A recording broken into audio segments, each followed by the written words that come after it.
श्रीराम समर्थ.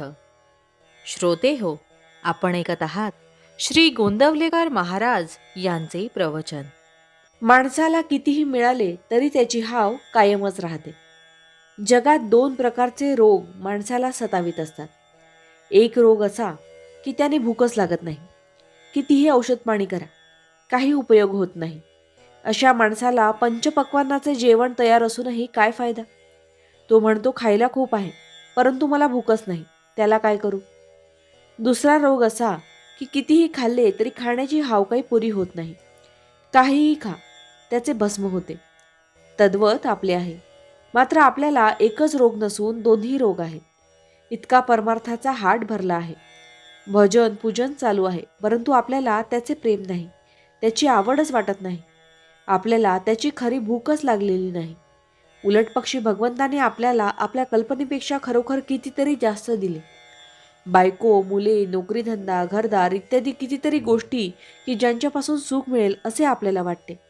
त्या गोष्टी पुरविल्या, पण अजून आपली हाव या सर्वांना पुरून या सर्वांचे भस्म करून कायमच आहे. आणि परमेश्वराचे प्रेम मात्र काही लागत नाही. हे असे किती दिवस चालणार? आपण नीतिधर्माने चालतो, आपली वागणूक वाईट नाही हे खरे, पण याचे कारण वाईट वागलो तर आपल्याला लोक नावं ठेवतील ही भीती. असा हा दिखाऊ चांगुलपणा, ही वरवरची सुधारणा काय कामाची? मानवी जीवन सुखी झाले तर ती सुधारणा म्हणायची. उलट आजची स्थिती पाहावी तर सुधारणा जितक्या जास्त तितका माणूस जास्त असमाधानी झाला आहे. परमेश्वराचे प्रेम लागल्याशिवाय आणि इतर गोष्टींची हाव कमी झाल्याशिवाय काही फायदा नाही. तीर्थयात्रा, पूजा, भजन ही परमार्थाची नुसती आठवण देतील, पण अंतरंग सुधारेलच असे नाही. आणि अंतरंग सुधारले नाही तर बाकीच्याचा उपयोग नाही. आपण दरवर्षी वारी करतो आणि जन्मभर वारी करीतच राहणार, परंतु परमेश्वराचे प्रेम मात्र काही लागत नाही. खरोखर मनुष्याला किती असले म्हणजे पुरे होईल हे ठरलेले नाही. आहे त्या परिस्थितीमध्ये समाधान मानले की जे आहे ते पुरे. परमार्थ समजून जो त्याचे आचरण करील त्याला तो लवकर साधेल. अशा माणसाला प्रपंच सोडून जाण्याचे कारण उरणार नाही.